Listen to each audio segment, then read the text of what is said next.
Olá pessoal, tudo bem? Sejam muito bem-vindos a mais um vídeo aqui no canal, né? Esse vídeo aqui é uma continuação daquele vídeo que a gente estava vendo sobre a otimização, né? Quer dizer, a resolução de equações lineares por meio de minimização. Então, naquela última aula a gente focou mais em alguns conceitos, né?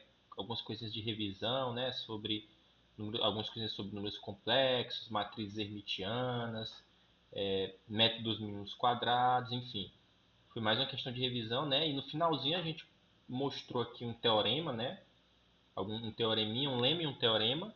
E nesse vídeo aqui a gente vai adentrar mais, né, no artigo, mostrar de fato lá os principais resultados, né, utilizados para ele formular o método de resolução deles, né?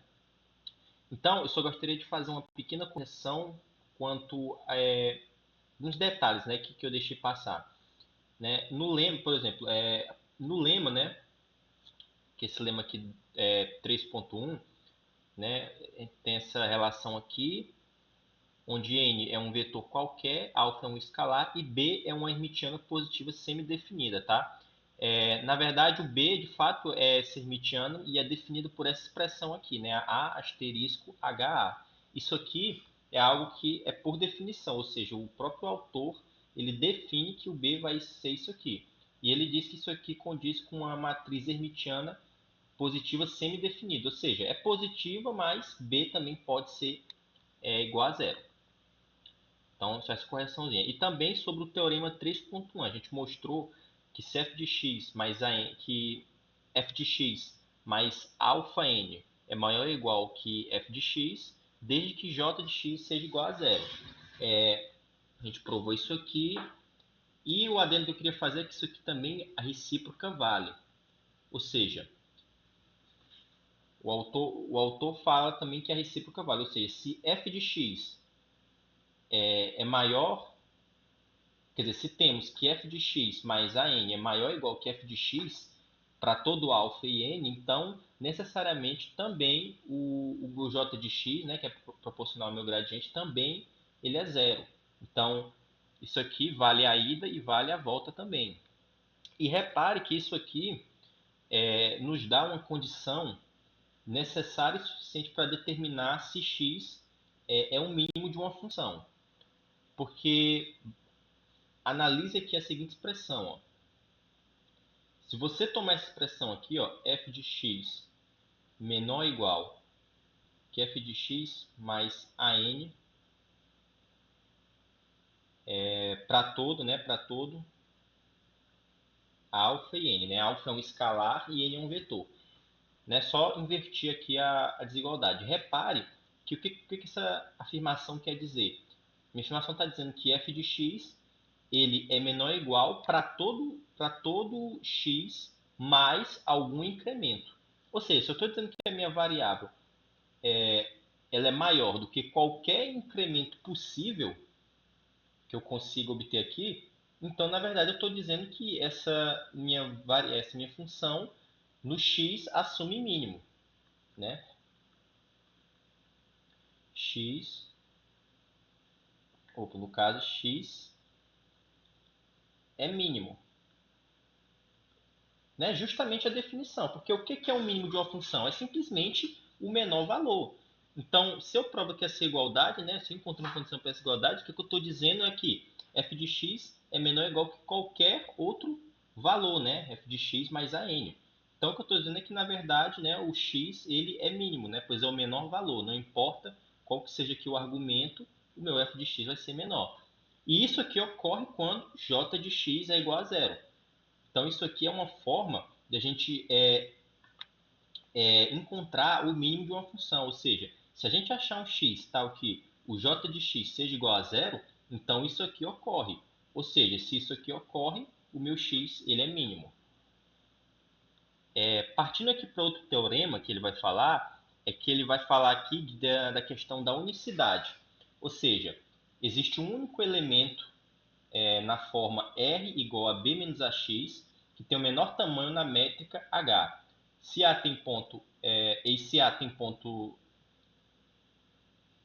peraí, ponto não, posto na verdade, né? Se A tem posto N Então R mede o quadrado da distância entre AX e B. Então o que ele quer dizer?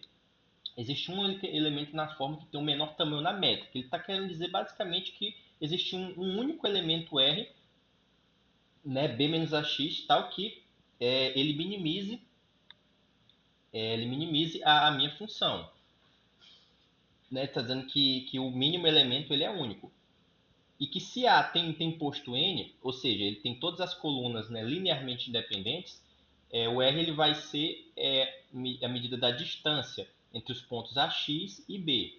Né? O posto de uma matriz quer dizer o número de linhas, né, número de colunas aqui linearmente independentes.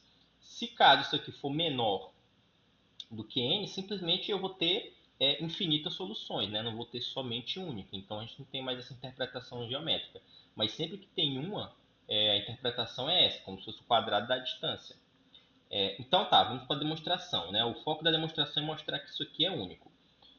Então, qual que é a ideia da demonstração?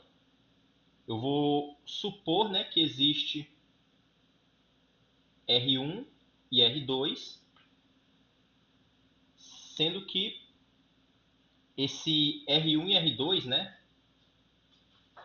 Deixa eu fazer aqui, escrever assim é melhor. R1 e R2, né? R2 de x, são mínimos. Né? Eu vou supor que existem dois mínimos. A ideia da demonstração é supor R1, R1x e R2x são mínimos, que eu não sei se eles são diferentes ou não, mas eu vou mostrar na minha demonstração que, na verdade, se eu supor isso aqui, eu vou chegar aqui, R1 é igual a R2 e, portanto, o mínimo é único. Né? Então, essa é a ideia. Então, vamos lá. Então, a gente sabe que isso aqui é mínimo. Então, daqui, pelo teorema 3.1, que eu falei agora que vale a recíproca, né? Se x é o mínimo, então esse gradiente aqui ele vai zerar. Né? Ou seja, se isso aqui ocorre, então o meu j, né? Lembrando que a expressão de j aqui, ó, essa aqui. Então eu vou simplesmente aqui substituir por x1 e x2 e chegar aqui, isso aqui é zero. Né? Cadê? Ué, aqui. Então aqui a gente vai chegar simplesmente só reescrevendo aqui lá, substituindo a minha expressão, né? No j eu vou chegar aqui a asterisco h b menos ax1 é igual a asterisco h b menos ax2. Isso aqui, né, é igual a zero. Isso aqui é igual a zero. Vamos ver. Então, se eu tenho aqui duas coisas aqui que são iguais a zeros, obviamente a diferença entre elas vai ser também igual a zero. Ou seja, isso aqui, b menos ax1 menos a asterisco h b menos a x2 é igual a zero, né? Se eu tenho duas coisas que são iguais a zero, a diferença entre elas vai ser zero. Deixa eu só fazer aqui uma correção. Na verdade, esse 1 vem aqui e esse 2 vem aqui, né? Que é x1 e x2. Né? Eu estou só substituindo aqui na minha função, né? Então, se eu tenho duas coisas que são iguais a zero, né? A diferença entre elas, obviamente, vai ser igual a zero. Agora, o que eu faço aqui? Eu vou fazer simplesmente a distributiva, né? Que isso aqui é o que a gente já viu, né? Já comentou, né? Das operações, né? Fazendo a distributiva, né? E utilizando essas propriedades aqui. Né? Então eu vou ser um pouco mais rápido, né? Então você vai ter, na verdade, quando você desenvolver aqui essa expressão, você vai ter A asterisco HB menos A, A asterisco H, peraí, A asterisco H A x1, né? Menos A asterisco A asterisco HB mais asterisco HB mais A asterisco H A X2. Isso, exatamente. Porque o que vai acontecer? Esse termo aqui vai se cancelar com esse, né? Na verdade, isso aqui é igual a zero, né? Aí esse termo aqui, né? Esse termo aqui é o mesmo termo, só que com sinal trocado, né? Esses termos vão ser cancelados. Então, eu vou chegar aqui, menos, menos A, H, X1, né? Asterisco, né? Asterisco, mais A, asterisco, H, X2 é igual a zero. Então, agora eu vou colocar menos esse termo aqui, ó, A asterisco H em evidência. Então, eu vou colocar menos A asterisco H em evidência, né? Na verdade, eu vou colocar só o AHA, colocar aqui só o HA sem sinal, né? Que aí isso aqui em evidência vai ficar x2, né? Porque x2 é positivo. Aí eu posso comutar, né? Porque a adição aqui é comutativa nesse caso. E aqui o menos aqui, né? Vai ficar menos x1. Isso aqui é igual a zero. Só que lembre-se que esse A asterisco HA é a minha hermitiana semipositiva.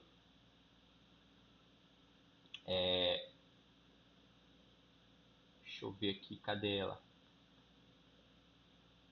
É a minha hermitiana semipositiva, ó, por definição, ó. B é o A asterisco HA. Ou seja, isso aqui é um valor que é positivo. É um valor que é positivo. Então isso aqui só vai ser zero se isso aqui for zero. Ou seja, eu chego que meu x2 menos x1 é igual a zero. Ou seja, x2 é igual a x1. Logo, se isso aqui acontece é porque a minha solução ela é única.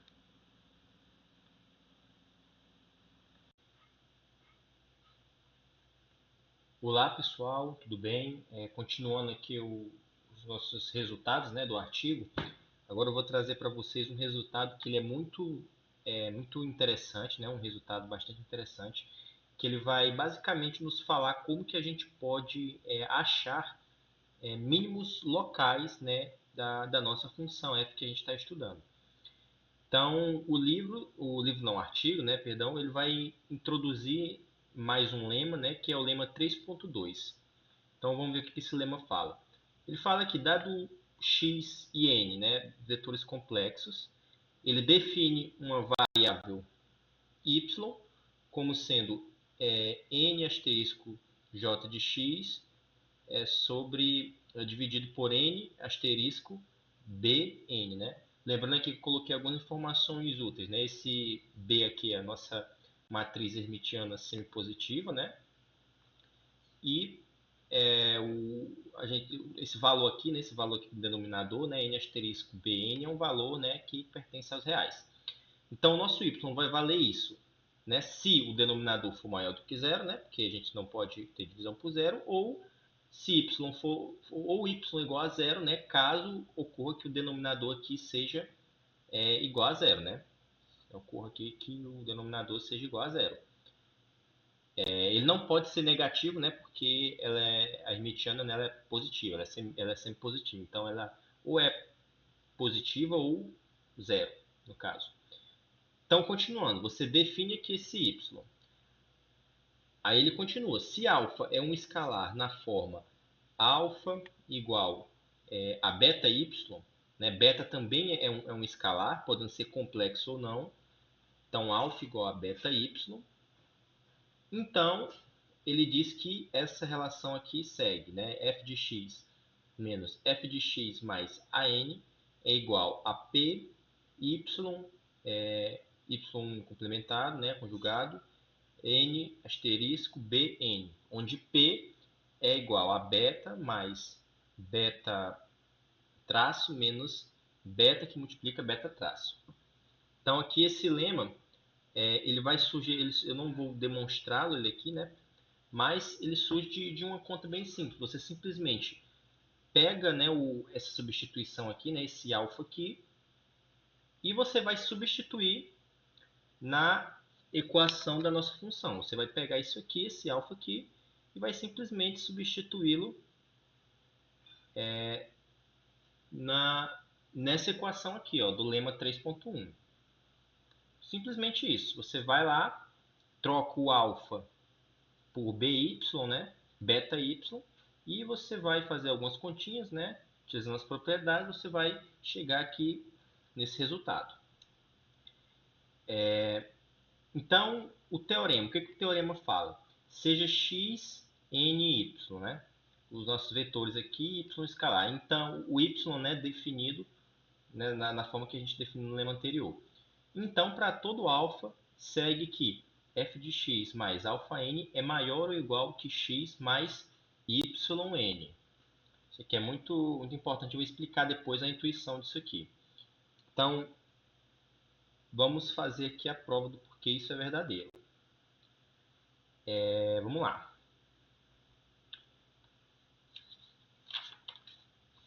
Bom, pelo teorema, pelo nosso lema aqui que a gente acabou de mostrar, né, vamos escrever aqui. Pelo lema anterior e fazendo o nosso beta igual a 1, a gente chega aqui. Temos que f de x menos f de x mais yn é igual a y barrado, né, n asterisco b, n. Ou seja, só usei aqui a minha equação do lema, só que eu utilizei b igual a 1. Quando quando o meu beta aqui ele é igual a 1, eu tenho que o meu p vai ser basicamente 1 mais o conjugado do número real, 1 é ele mesmo, menos 1. Ou seja, eu vou ter aqui, vou ter 2 menos 1, isso aqui vai ser igual a 1. Então, o p aqui vai sumir, né? Porque o p aqui na verdade é 1, né? Por isso que eu fiz aqui beta igual a 1 para obter isso aqui. Então, a gente tem isso aqui e a gente pode, né, copiar, né, reescrever a nossa equação aqui geral do lema. Então, reescrevendo a nossa equação geral. A gente sabe que f de x menos f de x mais alfa n, isso aqui vai ser igual a p, agora escrevendo a equação geral, y traço, n asterisco, b, n. Então, agora o que a gente vai fazer aqui? A gente vai ter esse conjunto de equações e a gente vai fazer a subtração, né? Subtrair a primeira da segunda, ou seja, como se a gente estivesse multiplicando isso aqui por menos 1 e aí somasse com a primeira. De forma que a gente vai obter que f de x mais alfa n menos f de x mais yn é igual a y barrado n asterisco b, bn, né? Menos a nossa outra expressão ali. Isso, traço, bn. Isso aqui, né, colocando essa expressão aqui toda em evidência, né, a gente chega aqui 1 menos p, isso aqui é igual a 1 menos p,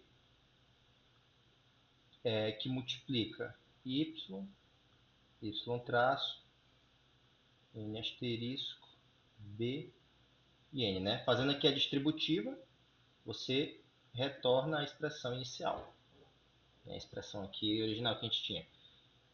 Então, agora aqui vai seguir a nossa análise. Porque note que nessas condições aqui, o P que a gente definiu, ó, o P, essa nossa variável aqui, o P sempre vai ser um número menor ou igual a 1. Isso aqui é algo muito importante, eu vou explicar isso aqui depois, o porquê que a gente afirma isso.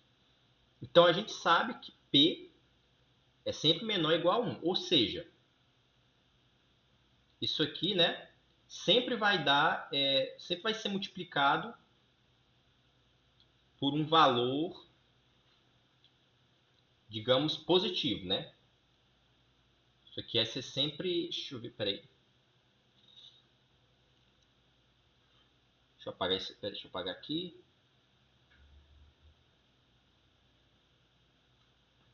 No caso, a gente sabe que isso aqui, né, vai ser sempre menor que 1. Então, o que a gente conclui disso aqui? A gente conclui que essa parte aqui vai ser positivo, né, ou zero. Ou seja, isso aqui vai ser sempre maior ou igual a zero. Isso aqui vai ser zero quando P for igual a 1, mas aqui nunca vai ser negativo.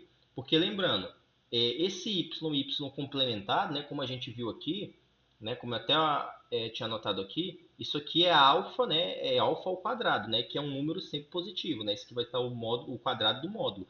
E n asterisco bn também é sempre maior ou igual a zero. Ou seja, a gente conclui que tudo isso aqui, né, isso aqui é maior ou igual a zero, isso aqui também é maior ou igual a zero, né, y vezes o seu conjugado, isso aqui também é maior ou igual a zero. Então, isso tudo aqui é maior ou igual a zero. Ou seja, eu concluí que quando eu passar aqui isso aqui para o outro lado, né, passar aqui somando, eu vou chegar que o meu f de x mais alfa n é igual a essa quantidade aqui, somada com uma outra quantidade positiva. Ou seja, o que eu concluo disso aqui? Eu concluo que isso aqui é maior do que isso aqui. Por que eu concluo isso? Porque isso aqui já é igual à minha expressão, né, f de x mais yn, somado com uma quantidade positiva. Então, se eu, por acaso, ignorasse essa quantidade aqui positiva, eu terei que f de x mais alfa n é maior ou igual, né, a f de x mais yn. Como queríamos mostrar, né? Nosso lema, nosso teorema. E aí fica aqui a questão, né? Por que eu posso dizer que P é sempre menor ou igual a 1? Então, vamos analisar aqui a nossa expressão, né? A gente sabe que, vou colocar aqui o OBS, P menor ou igual a 1. A gente sabe que P é igual a beta mais beta conjugado, né? Menos beta que multiplica beta traço. A gente sabe que beta é um número que pertence aos complexos. É um escalar que pertence ao conjunto de números complexos, podendo ser real ou não. Então, veja só. Quando eu tenho uma soma de um número complexo pelo seu conjugado, isso aqui vai dar um número real. Porque as partes imaginárias elas vão se cancelar, porque o conjugado é justamente eu trocar o número o sinal, né, da minha parte imaginária. Então, por exemplo, se eu dissesse que o meu b, né, perdão, beta no caso, né, beta é igual a, sei lá, 2 mais i, automaticamente o meu beta conjugado seria 2 menos i. E a partir do momento que eu somo isso aqui, né, somando aqui as duas partes, vai dar simplesmente 4. E a parte imaginária vai se cancelar. Então, eu posso dizer que isso aqui é, na verdade, 2 vezes R de B, onde R de B denota a parte real do meu número complexo beta. E passando aqui para esse lado, esse produto aqui. Novamente, esse produto aqui, a gente tem um número complexo multiplicado pelo seu conjugado. Então, isso aqui, por definição, vai ser o meu próprio número ao quadrado. Ou seja, eu concluo que, na verdade, P é igual a duas vezes um certo número real, né, a parte real do meu número beta, mais, perdão, menos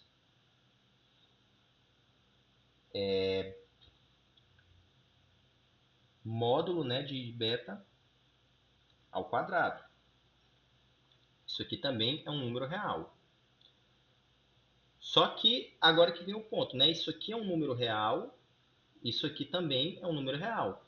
Então, né, eu posso chamar esses números aqui de um certo x, né, um x real, e eu posso reescrever dizendo que p é igual a simplesmente 2x menos x ao quadrado. E agora, analisando aqui a nossa expressão, né? Analisando aqui a nossa expressão, essa função aqui, né, uma função quadrática, ela vai assumir o seu valor máximo quando o x for igual a 1. Né? Para todos os outros casos, os valores vão ser menores. Né? Por exemplo, eu até coloquei aqui um gráfico para ficar mais fácil de visualizar. Se você tem, por exemplo, aqui essa função, ó, 2x mais y ao quadrado. Você vê que o máximo valor que essa função ela atinge é 1. E depois ela decresce. Né? Porque o vértice da parábola aqui acontece no x igual a 1. Né? E a imagem também igualmente igual a 1. Então, o valor máximo que isso aqui assume é 1. Por isso que eu digo que P é sempre um número que é menor ou igual a 1. Por isso que eu posso fazer essa conclusão aqui. Então, o que é o importante, né, desse teorema? O que é a conclusão? Essa igualdade aqui ela nos diz uma coisa muito importante. Né? F de x mais alfa n maior ou igual que x mais yn. O que isso aqui quer dizer? Isso aqui quer dizer que para todo incremento, né, que você pensar x mais alfa n, isso aqui nunca vai ser maior, né, nunca vai ser menor, no caso, que um incremento com yn. Ou seja, o yn, na verdade, vai ser um incremento que vai minimizar a minha função localmente. Ou seja, isso aqui vai minimizar a minha função na direção n. Né? É um método para achar um mínimo local. Porque veja só, o meu yn, isso aqui só vai ser satisfeito, né? Só vai ser igual, né? A gente pode dizer que isso aqui vai ser igual no momento que alfa for igual a y, né? Aí teremos, né, a parte da igualdade. Mas em todos os outros casos, o yn, né, sempre vai ser menor do que o incremento com alfa n. Ou seja, o ponto onde alfa é igual a y, né? Ou seja, o ponto x mais y é um mínimo local, né? Na direção n, né? Porque n representa uma direção. Então, isso aqui é um resultado muito importante, que vai dizer que justamente o ponto x mais yn vai ser um mínimo, né, na minha direção n, um mínimo local. Não global, mas é um mínimo naquela direção do vetor n.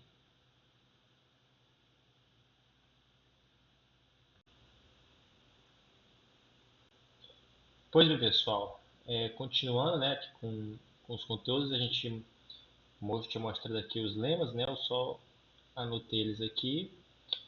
E, bem, em decorrência desses lemas, vai seguir também esse outro teorema aqui, né, o teorema 3.4, que fala seja x, n, alfa, né, e y definidos, como a gente definiu aqui anteriormente, né, y como sendo essa expressão aqui, né, esse denominador for positivo, e o contraste for menor ou igual a zero, né? E alfa aqui nessas condições e tudo mais. Aqui ele fala que se 1 menos beta ao quadrado for menor ou igual a 1, menor ou igual que 1, ou seja, acontecer isso aqui, né? Os inversos aqui, a soma dos inversos do conjugado de B for maior ou igual a 1, isso aqui ocorre, ou seja, f de x maior ou igual que f de x mais alfa n maior ou igual a f de x mais yn. Esse resultado aqui você consegue obter ele facilmente por substituição, né? Substituindo aqui, utilizando esses resultados aqui anteriores que a gente viu. E bem, seguindo aqui adiante, né, no artigo, ele mostra ainda mais alguns resultados, né? Agora vai ser um conjunto de lemas, que esses lemas eles vão ser necessários, né, juntamente com todos esses outros teoremas, né, que a gente falou. E esses lemas vão ser necessários para poder formalizar o método, né, e mostrar que realmente que converge. Ou seja, por mais que seja maçante, né, que seja muito conteúdo, muitos teoremas, vários resultados a gente viu aqui até agora, mas esses resultados são bastante úteis, né, e são necessários para poder formalizar o método aqui que será construído mais adiante, né, e é necessário, né, para ter o um embasamento matemático e mostrar que isso realmente funciona. Então, mais alguns resultados, né, ele vai seguir aqui. Então, um dos meus resultados que a gente tem é esse aqui, ó, que é o lema 4.1. Deixa eu até anotar aqui, ó. Esse aqui é o lema 4.1. O que ele diz? Ele diz que se y for uma solução daquela minha equação a y igual a zero, né? Se for uma solução dessa equação aqui, né? Lembrando que y é um vetor complexo, né? De uma dimensão, né? Y pertence a Cn. Peraí. Na verdade, y pertence a Cn, porque é um vetor, né? De várias componentes complexas. Se y é a solução, então, de a y igual a zero, então ocorre isso aqui. Bom, isso aqui a gente pode verificar facilmente por substituição. Só relembrando, quem que é a nossa f? A nossa f, né, que é a função que a gente vai querer minimizar, que é aquela função inicial definida, vai ser igual a b menos ax, transposta conjugada com h,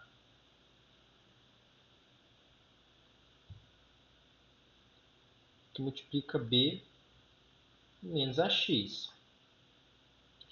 E a nossa função aqui j, né, que é aquela que é proporcional ao gradiente, ela é igual a transposta conjugada aqui de h que multiplica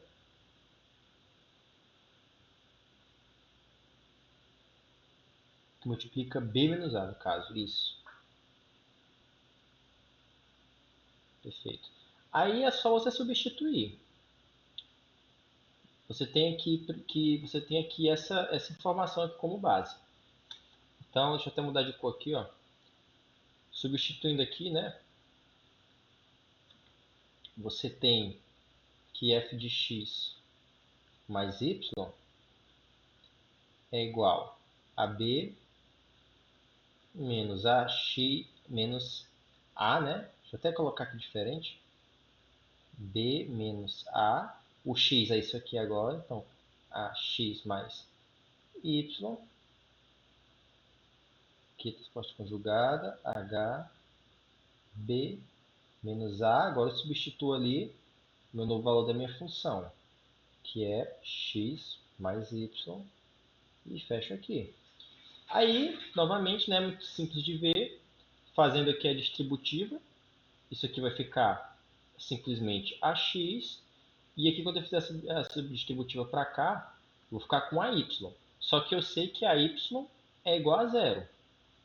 O mesmo vai acontecer aqui. Vai ficar o menos AX e aqui o AY vai ser igual a zero. Ou seja, esse termo aqui não vai fazer diferença e vou voltar à minha expressão inicial. Analogamente, o mesmo acontece com j de x. Né? Se você colocar j de x mais y, você vai obter aqui essa expressão b menos a x mais y. E quando você fizer a distributiva, né, uma operação válida aqui nesse caso, você faz aqui a distributiva, menos ax, ay mais ay é igual a zero, né? Então só resta a expressão inicial. Deixa eu até completar aqui, que é igual a o próprio j de x. Então, né? Esse teorema que segue. E mais outro resultado aqui que segue também, que nós vamos dizer aqui que é o lema 4.2.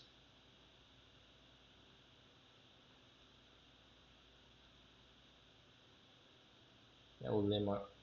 Peraí, deixa eu escrever aqui de preto, né? Outro resultado aqui, que é o lema 4.2, ele diz que a y é igual a zero se somente se b y for igual a zero. Lembrando que b, no caso aqui, é aquela matriz que é a hermitiana semipositiva, né? Ou seja, b é sempre uma matriz maior que zero, né? E a gente tem que b é igual a asterisco h, né? B maior ou igual que zero. Pois bem, como é que nós vemos aqui esse resultado, né? Então, isso é uma bicondicional. Ou seja, tem a ida e tem a volta, né? Os dois casos aplicam. Então, a gente vai dividir aqui em duas partes. Deixa eu... Peraí que teve um probleminha aqui. Aí. Essa mesa aqui não está funcionando. What the fuck? Agora vai. Então, eu tenho aqui a minha expressão... Vamos provar a primeira parte, né? Então, a primeira parte. A y igual a zero. Né? Para a gente provar a condicional, a gente tem que provar a ida e a volta. Implica que by é igual a zero. Então, bem simples aqui, né? A gente sabe que a gente parte aqui no caso do by, né? A gente sabe que b é igual a isso aqui. Então, b que multiplica y vai ser simplesmente y que multiplica a... Deixa eu colocar aqui até melhor. by, né? Isso aqui vai ser simplesmente b, melhor, vou escrever aqui como está, ax, ha, que multiplica y, né? Eu tenho que fazer aqui a distributiva, então isso aqui vai ser igual a y, a, resposta conjugada, h, a, y, né? E aí, nesse caso, como o A é uma matriz positiva nesse caso, por que é positivo? Porque a gente está considerando que o A é a solução daquela equação, né? A igual a ax igual a b. Se A for totalmente igual a zero, então o B também vai ser igual a zero, uma solução trivial, né? A gente não está interessado nesse tipo de solução. Então, nesse caso aqui, como a gente sabe que o A ele é diferente de zero,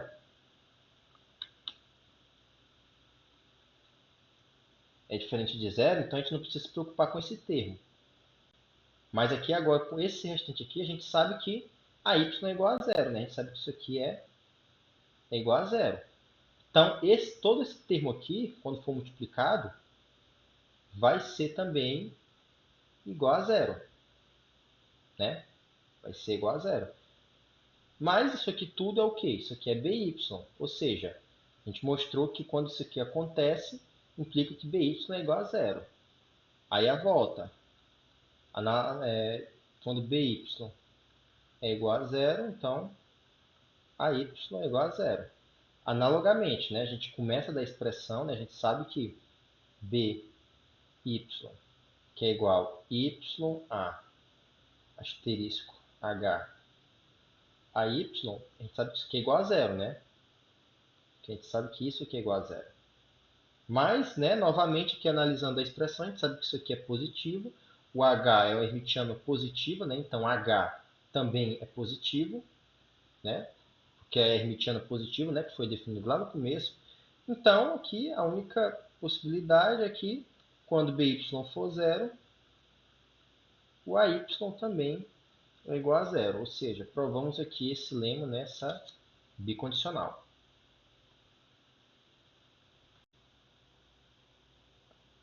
Bem, então continuando aqui a nossa bateria de teoremas necessários aqui, temos ainda um lema aqui 4.3 que esse lema fala o seguinte: se a gente considerar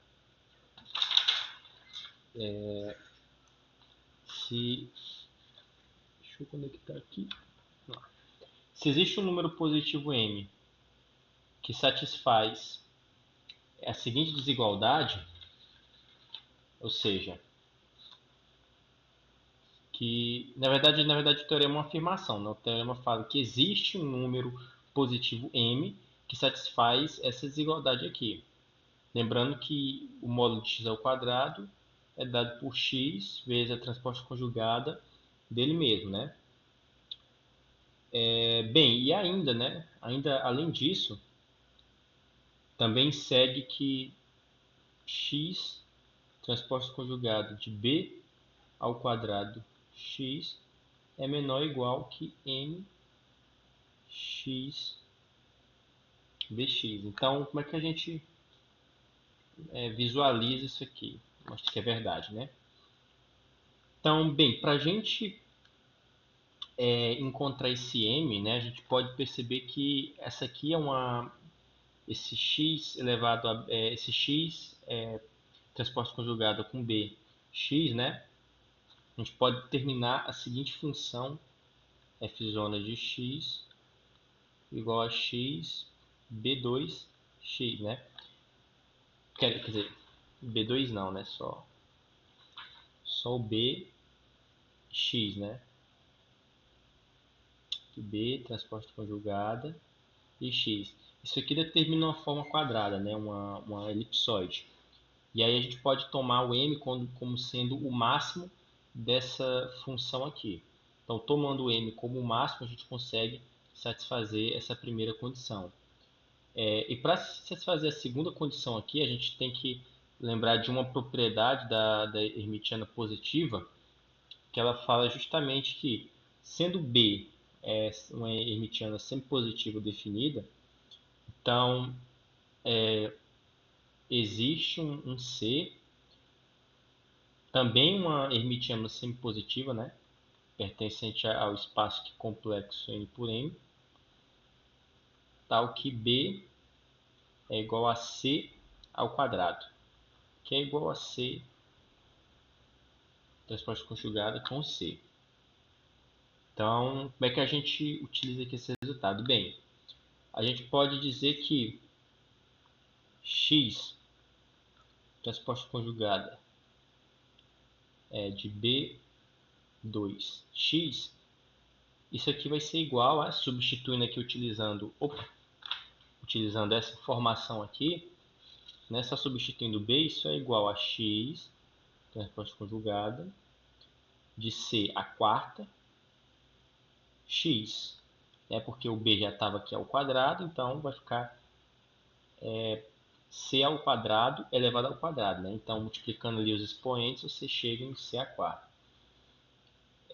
Bem, isso aqui é igual a x transposta conjugada de C, B, C e x, né? Utilizei aqui apenas essa relação aqui, né? Eu distribuí aqui, tirei o C ao quadrado, apareceu aqui C, B, C. Porque aqui, ó, a gente sabe que C ao quadrado é isso aqui. Mas por definição, o B também é isso aqui, ou seja, o que foi que eu fiz aqui? Eu disse que C é a quarta. Eu posso escrever como sendo C, B ao quadrado e C. Por quê? Porque B ao quadrado é justamente C ao quadrado. E quando eu tenho o C que multiplica aqui C, eu volto em C à quarta, né? Então, por isso que eu fiz aqui essa decomposição aqui. Né? No caso aqui é só B, no caso, isso, só o B. Então, por isso que eu fiz essa decomposição aqui, né? Em igualdade válida. Só que isso aqui é menor que mx, tem que escrever aqui na segunda linha. Só que isso aqui tudo, né? Isso é menor ou igual que mx asterisco fake esse asterisco, hein? mx asterisco c quadrado x. Que foi o que eu fiz aqui. Eu apenas utilizei aqui a desigualdade. Eu não disse que tinha afirmado que x asterisco bx é menor ou igual que mx, então eu só tirei o bx, o b e coloquei aqui o m, né? Isso aqui é justamente o que?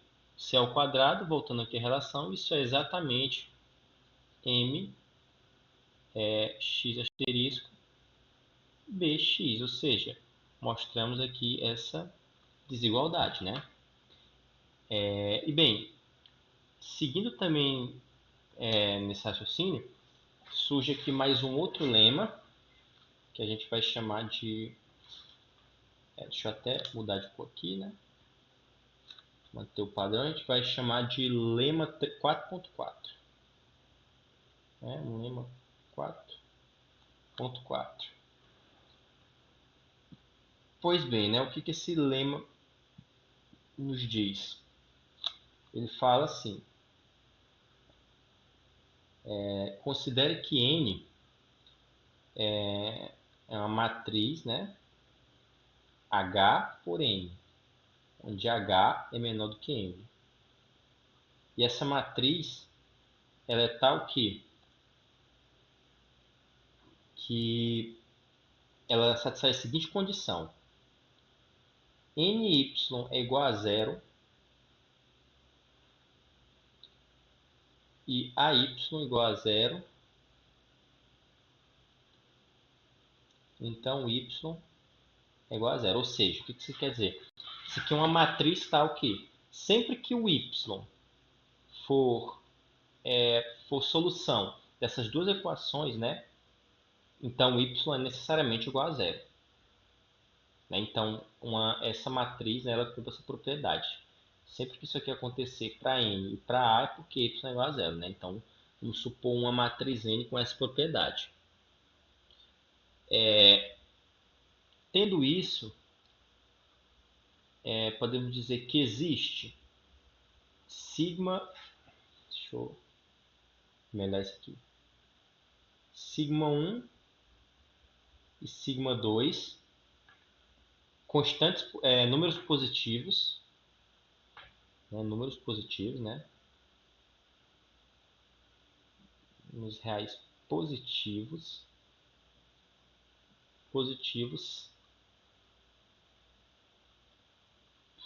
tais que essa desigualdade aqui ocorre, né? X ao quadrado menor ou igual que x asterisco b, que é hermitiana semipositiva, né? Módulo de x ao quadrado. Opa! Na verdade aqui só x menor ou igual que sigma 2 módulo de x quadrado, né? Ou seja, existe dois valores, né, sigma, que delimitam inferiormente e superiormente esse valor aqui, porque esse valor aqui, lembrando, é um valor real, né? E aí, isso aqui é válido, né? Vale essa igualdade para todo x que é solução da equação nx igual a zero, né? Então, tem que satisfazer isso aqui, né? O x tem que estar sob essas condições. Estando nessas condições, essa igualdade aqui ocorre, né? E n também, né, sob essas condições aqui que a gente falou, que a gente já discutiu. Então, como é que a gente pode obter esse sigma 1 e esse sigma 2? Na verdade, o sigma 1 e o sigma 2, eles vão ser as raízes, né,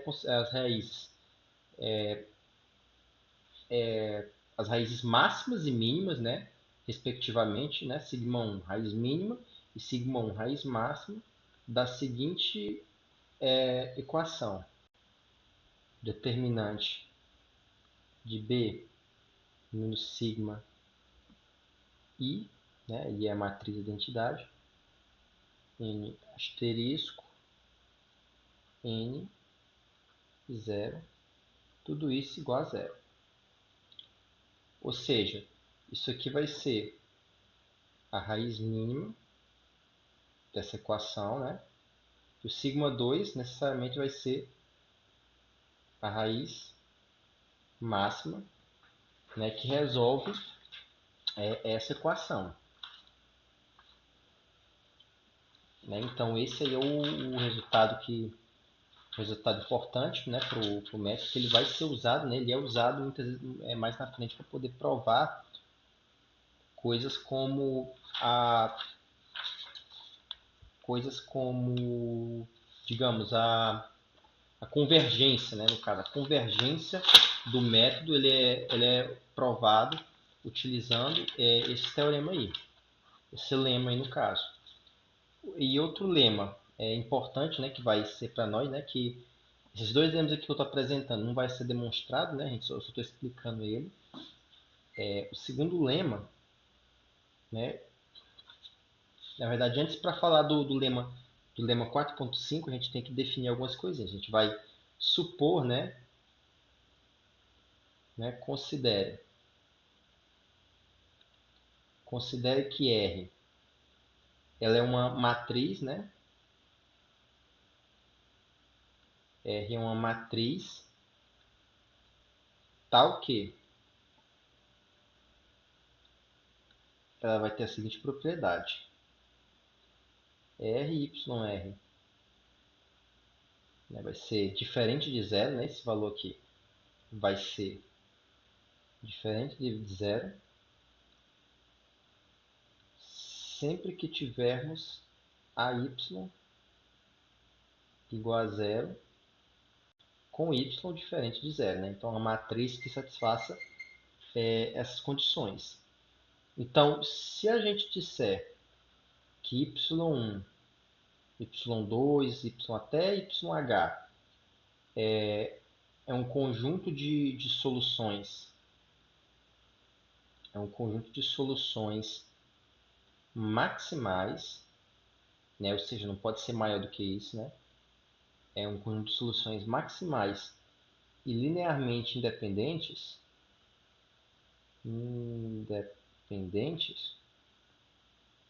e forem também solução, forem com soluções maximais, né?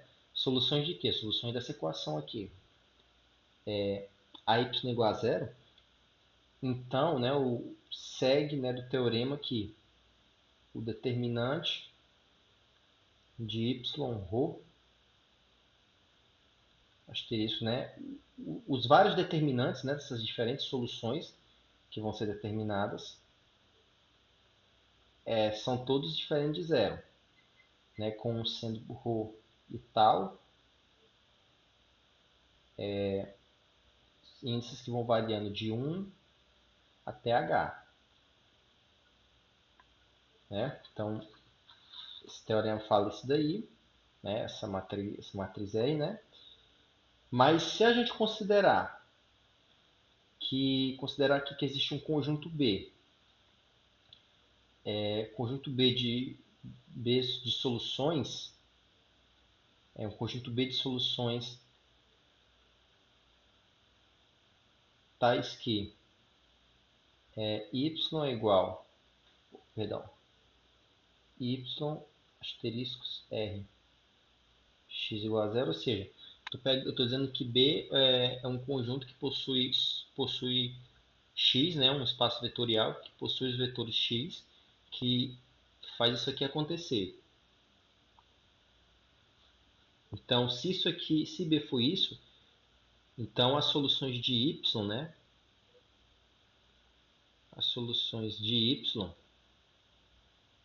né, para a equação AY igual a zero são na forma nx igual a zero, né, onde o n é o que a gente definiu aqui no lema anterior. Ou seja, quando todas as hipóteses são satisfeitas, o meu y vai ser sob essas condições, ou seja, a minha matriz n vai ser desse tipo aqui, né? Ou seja, a gente vai chegar aqui y igual a zero, sempre que isso aqui ocorre, então y é igual a zero, né? Utilizando o lema.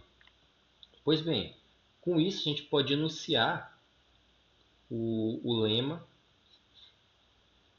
né? Deixa eu até mudar aqui e colocar uma fonte mais espessa. A gente pode finalmente com isso enunciar o lema 4.5. Um lema bastante essencial, como a gente vai ver. Lema 4.5. O que esse lema diz? Ele diz que para todo vetor z existe um único vetor x pertencente àquele meu conjunto beta aqui que eu defini de soluções, né, para todo vetor z qualquer, né, existe um vetor x pertencente a beta, tal que z, tal que y é igual a z menos x.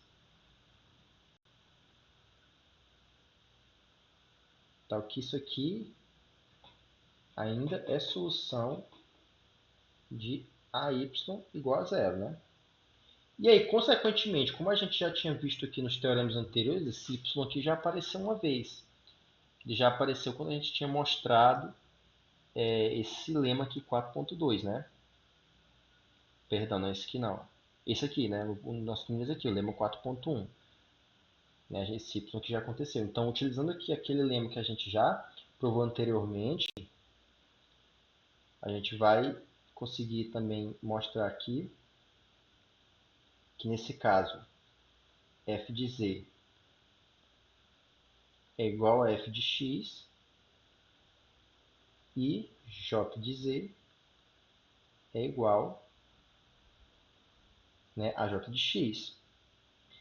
E ainda mais uma coisa, se R é uma matriz não singular, ou seja, o que quer dizer que é não singular? Quer dizer que ela possui uma inversa, né, uma inversa bem definida, né, conhecida, a matriz quadrada, né, matriz quadrada com determinante não nulo. Né? Então, se R for um não singular, né, uma matriz bonitinha, quadrada, não nulo, com determinante não nulo, então o vetor n, a gente pode dizer que o vetor n é igual a R menos 1 j de x, né, esse aqui é a inversa da matriz. Podemos dizer que o vetor que tem essa forma aqui, ele pertence ao meu conjunto de soluções B. Ou seja, esse meu vetor aqui n, ele é tal que satisfaz aqui esse teorema, né, retroativamente. Ou seja, a gente poderia substituir aqui y igual a z menos, a gente poderia usar esse vetor aqui, e esse vetor aqui seria a solução para algum valor de x. Então, para algum valor de x, para algum vetor z, né, vai corresponder essa solução aqui. Então, isso que o teorema nos diz. Né? E com isso a gente encerra nessa parte aqui dos teoremas. Né? Então, tem vários teoremas aqui que a gente explorou. Aqui tem vários que a gente ainda vai trabalhar. Já exploramos aqui vários. Né? Tivemos aqui vários lemas. E agora nós vamos passar para a parte principal aqui, que é mostrando o método de fato. Mostrando que o método que vai ser apresentado, ele é um método que realmente converge para a solução daquele nosso sistema, né? Minimiza e converge para a solução. E depois, na parte 6 aqui, no capítulo 6, veremos o método iterativo de fato. Então, concluímos aqui, espero que tenham gostado e bons estudos aí a todos, viu? Na próxima parte, teremos aí a conclusão do artigo.